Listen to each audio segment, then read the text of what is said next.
vamos a hablar de un hecho histórico, del que se cumplen 35 años. 35 años. El 3 de diciembre de 1990, un sector del ejército argentino, liderado por el coronel Mohamed Ali Zaineldin, que estaba detenido en Neuquén, se levantó en armas y logró tomar el edificio Libertador y el regimiento de Patricios, entre otras unidades. Hubo enfrentamientos que duraron 20 horas y dejaron un saldo de 14 muertos. Entre ellos, 5 ciudadanos que viajaban en colectivo fueron atropellados por un tanque.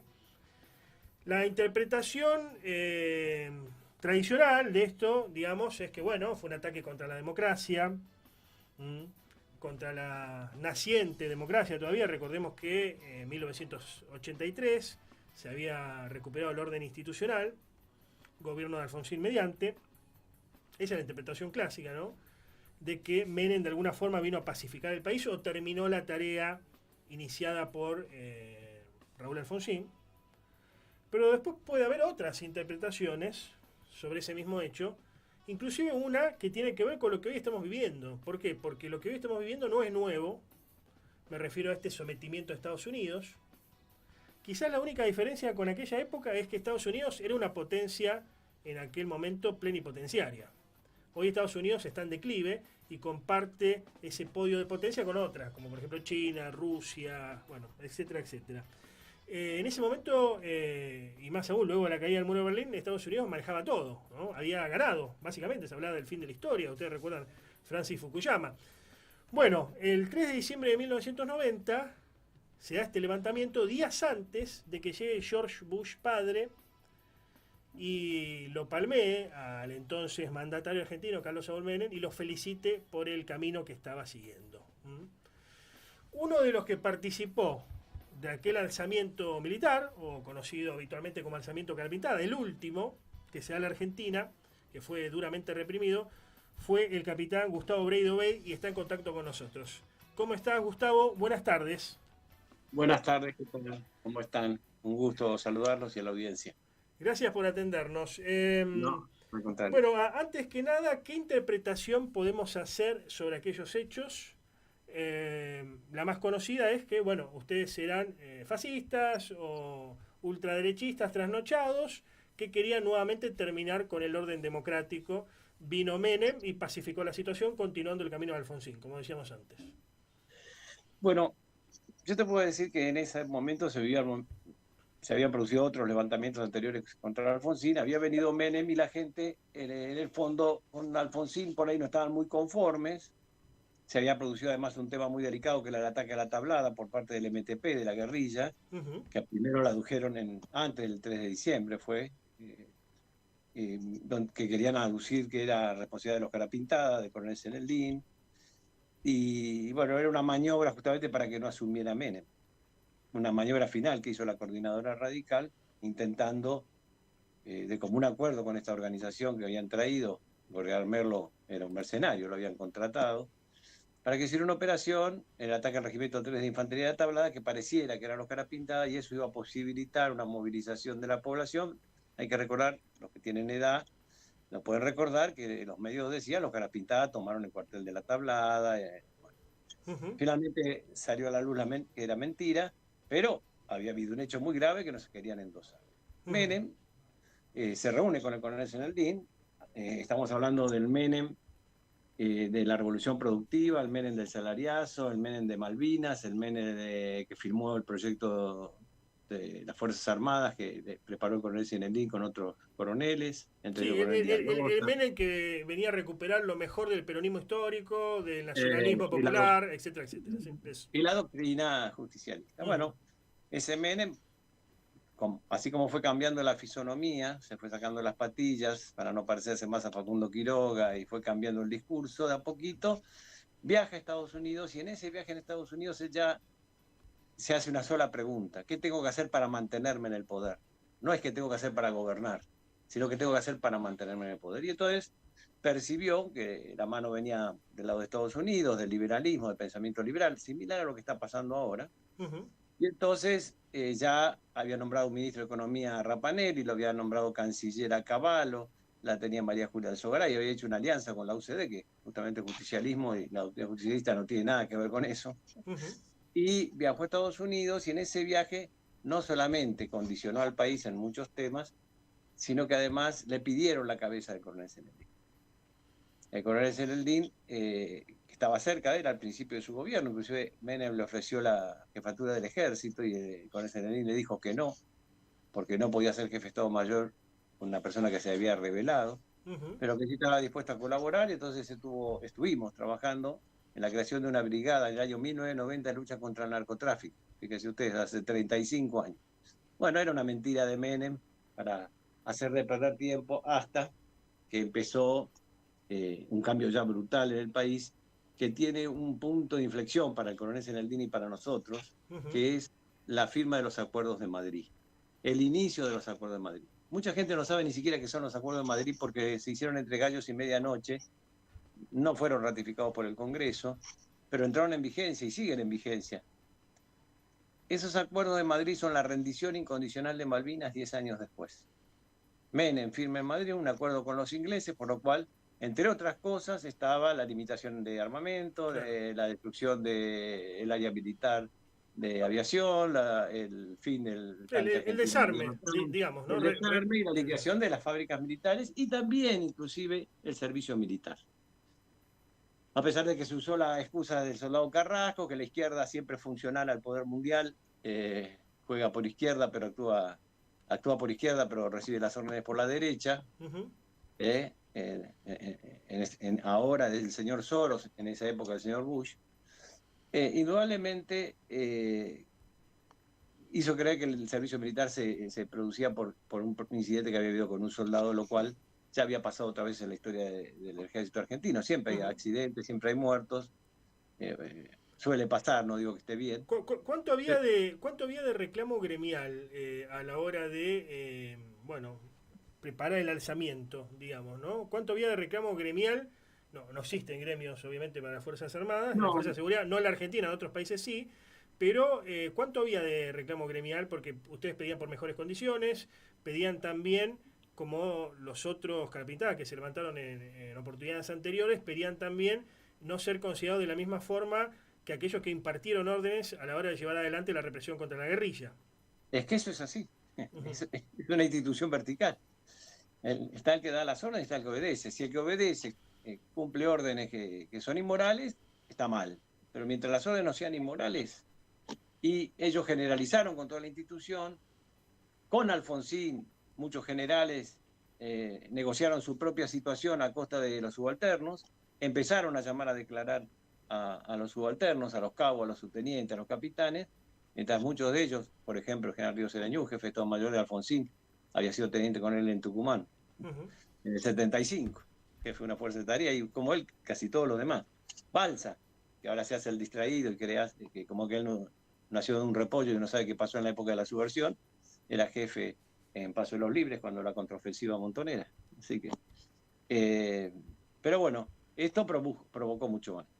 Indudablemente, después de los lanzamientos anteriores, se había logrado una tranquilidad a partir del nombramiento del general Cáceres, Isidro Cáceres, que había dicho que él iba a tratar de unificar el ejército, que se iba a buscar soluciones para la fuerza, que se iba a actuar junto con el poder político para terminar con algunos temas, a lo cual Menem había dicho que sí. Pero después Menem, cuando produce ese giro, también un grupo de generales lo aprieta, como se dice comúnmente, le pega una aprieta al el general Cáceres muere de un ataque al corazón. Y ahí sube el general Bonet y el general Balsa. Y viene de Estados Unidos el general Cándido Díaz.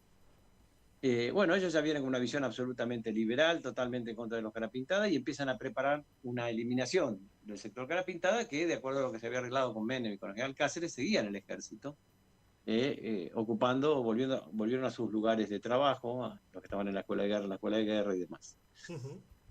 Por lo tanto, esto se fue agravando. Pero vuelvo a repetir que el tema fundamental no era interno. El tema fundamental, a diferencia de los otros levantamientos, era la actitud de Menem con respecto al país y lo que había traicionado tanto al pensamiento nacional, al movimiento nacional Seineldin hablaba de nuevo orden mundial, ¿no? Un término que en esa época sonaba como extraterrestre, básicamente. Hoy en Sí. día ya lo tenemos internalizado, incluso se lo utiliza habitualmente de forma benévola. Estamos en el nuevo orden mundial, después Eh, algunos lo relacionan con la Agenda 2030, pero como algo positivo. Digamos, ¿qué era el nuevo orden mundial para ustedes, para Seineldin? ¿Qué era? ¿Qué el implicaba? nuevo orden, para nosotros y para muchos en todo el continente, porque el coronel tenía un movimiento, el Movimiento por la Identidad Nacional e Integración Iberoamericana, que excedía el marco nacional después del 3, Ujú, y había gente de todos los países latinoamericanos. El nuevo orden mundial es un orden hegemónico, globalizador, que impone a todas las naciones un gobierno único mundial, con una fuerza policial, que sería la OTAN, y con unas fuerzas armadas únicas de Estados Unidos, y a través de la Organización Mundial de la Salud, a través de la UNESCO, impartiría directivas de cumplimiento obligatorio para todas las naciones. Y el que no cumple, eh, indudablemente iba a ser sancionado. Este modelo es llamativamente, eh, muestra lo que yo decía antes, la ujú, relación entre el poder mundial y la izquierda. La izquierda, que hasta la década del 70 y un poco después hablaba de la lucha de clases, de la defensa de los trabajadores, trabajadores del mundo unidos, era el lema, renuncia a eso y toma las banderas de la Agenda 2030, de la agenda globalizadora. ujú, ¿Cuáles son? LGTB, destrucción de la familia, ujú, aborto, eutanasia, control de la natalidad, medio ambiente. Es decir, toma temas que son buenos en su inicio, porque ujú. nadie está en contra del medio ambiente, nadie quiere la discriminación, nadie está en contra de los derechos humanos, pero que después, utilizados por la izquierda, son una nueva arma de captación, pero al servicio del poder mundial. Por eso todo eso lo financia el señor Soros, que es Ujú. lo mismo que decir David Rockefeller. Para los izquierdistas que se rasgan las dictaduras con el capitalismo y el liberalismo, ellos son funcionales al poder del nuevo orden mundial. ¿Qué pasó ahora? Bueno, no les resultó tan fácil. Aparecieron otras naciones que no quieren un poder globalizador, caso de China, de Rusia, y Ujú, en el mismo Estados Unidos la figura de Trump no responde al poder globalizador. Él está más en la regionalización del mundo, igual que Rusia, igual que China, el mundo regionalizado. ujú. Está quedando un poco fuera de este foco es Europa. Eh, Gustavo, si sí. tuvieran que hacer una autocrítica, ¿no? Sobre aquellos episodios del 3 de diciembre, el último levantamiento cara pintada, ¿qué dicen? ¿Qué podrían decir Miren, lo más que nos angustió y nos preocupa son los muertos. los Es muertos? decir, 14 muertos. los levantamientos anteriores habían sido incruentos Ujú, porque el otro sector militar, donde también hay muy buenos soldados, nada más que ellos seguían obedientes al poder de turno, al gobierno de turno. Nosotros siempre dijimos que somos un sector nacional de la Fuerza Armada que responde a un proyecto nacional, no a ningún gobierno. ujú, Es un gobierno nacional detrás de un proyecto de nación. Si no, cada gobierno que viene con su característica, con su impronta, un día te hace ser marxista y otro día te hace ser liberal de, eh, que, eh, eh, en todo el sentido de la palabra liberalismo. Y el ejército tiene que ser un ejército al servicio del proyecto de nación, para eso juró a la patria, a la bandera y a la constitución después. No, ujú, primero la patria, por la patria y por la bandera. ¿Qué es lo que pasó? Ellos se dieron cuenta que no podían reprimirnos. Ya les había pasado en Semana Santa, en Villa Martelli, nunca podían reprimir. Y si reprimían como el levantamiento de Montecasero, una cosa muy reducida, pero que quedaba un malestar general en el ejército lo mismo. ujú, Entonces, los dos premisas que nosotros teníamos claras eran que no queríamos derramamiento de sangre y que no era un golpe de Estado, y que no iba a ser un golpe de Estado. Es más, el coronel Kennedy se había puesto al golpe del 76, que muchos, muy pocos saben, ¿eh? se había opuesto. Ujú. Que fue el inicio del Eh, desastre de Argentina, incluso porque no coincidía con la línea económica imperante que era la liberal, la de Martínez de Oz, digamos, ¿no? para nada, para ¿Mm? nada. Sí, sí, Eh, si bien sí coincidía con la represión a la guerrilla, eso hay que decirlo, ¿no? sí, sí, sí, por Mm, supuesto, porque la guerrilla, ustedes hay muchos que no saben, acá hay un senador radical en su momento presentó en Naciones Unidas un pedido de independencia de Tucumán, Salta y Jujuy, y eso obligó al operativo de independencia que declaró el Partido Peronista. ajá. Y lo declaró porque era imprescindible, porque si no iba a haber una secesión de una parte del país. Y lo mandaron al general Vilas, que era peronista, Ujú, a Tucumán a hacerse cargo del operativo de independencia. ujú, Eh, con María Estela entonces, un Martínez de tema Perón. era Ujú, un tema era el golpe de Estado, que nosotros rechazábamos, y el otro tema era evitar un derramamiento de sangre. Y así fue. Si ustedes se fijan, la operación del 3, lo que nos tocó a cada uno como jefes, la toma de Patricios, la sacada de tanques de Entre Ríos y de Olavarría, la toma del Estado Mayor General del Ejército, que fue mi responsabilidad, la toma de prefectura, la toma del batallón de Intendencia de Campo de Mayo, del Distrito Militar de Palermo, de TAMSE, la fábrica acá en Bulón de tanques. Fue todo incruenta. No hubo ningún herido. La toma fue incruenta. Pero ellos sabían que era así. Y sabían que la gran preocupación nuestra era que nos tildaran de golpistas o que hubiera muertos. Entonces hicieron dos cosas. Gran campaña de los medios de comunicación, de movida diciendo que era un golpe de Estado. Y después utilizaron francotiradores. Permanentemente. Tiraron en TAMSE, tiraron en Patricios, tiraron contra el Estado Mayor. Francotiradores que tiraban para los dos lados. Tanto es así que yo, que estaba en el Estado Mayor General del Ejército, y que ellos asesinaron, inclusive después que depuse la actitud al sargento Verde de un tiro en la cabeza, que estaba dentro del Estado Mayor, detrás de las puertas de vidrio, esperando que llegara el coronel Laíño, al cual yo le ponía la actitud. Mientras lo esperaba ahí, le pegaron un tiro desde enfrente, el Ministerio de Defensa, un francotirador, le pegó un tiro en la cabeza y lo mató. Hirieron a dos periodistas que 10 años después esos periodistas reconocieron que les habían tirado de atrás. Tiraban para los dos lados para incentivar el derramamiento de sangre, para lograr el efecto que consiguieron, porque con la muerte de Pita y Pedernera en el regimiento Patricios, el general Pita y del mayor Pedernera, ellos que lo presentaron como que habían sido asesinados por la espalda y demás, lo cual era absolutamente falso, pero en ese momento, ¿qué vas a aclarar? No puedes aclarar nada. Ellos lo presentaron al ejército y a la opinión pública de esa manera, provocó una bronca muy grande que permitió reprimir.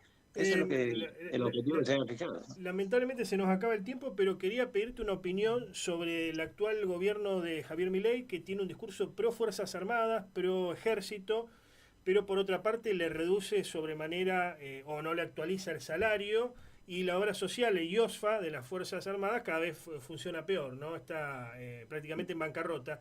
¿Qué análisis podemos hacer? ¿Es el gobierno de Milei un gobierno nacionalista? ¿No es nacionalista? ¿Cómo analizar esta situación? Mira, Milei, yo sé que esto no les gusta mucho a mis camaradas porque están contentos, porque lo reivindican en cierta medida un poco en la historia, pero como dijiste vos, es el presupuesto más bajo de la historia de las Fuerzas Armadas. ¿Hay carapintadas que reivindican a Milei? No, carapintadas no. Del otro sector de las Fuerzas Armadas sí. Ajá.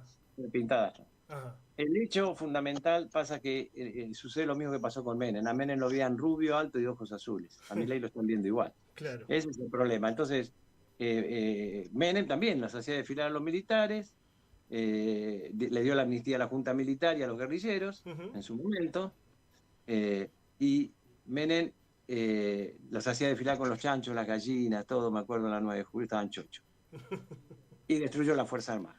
Liquidó fabricaciones militares, producción para la defensa, sacó el servicio militar. Bueno, este gobierno lo mismo, declama cosas muy buenas, aparentemente, pero le ha puesto el presupuesto más bajo de la historia. La gran parte de los oficiales y suboficiales del ejército argentino están por debajo de la línea de miseria, de pobreza. No tienen ni para comer, es una vergüenza.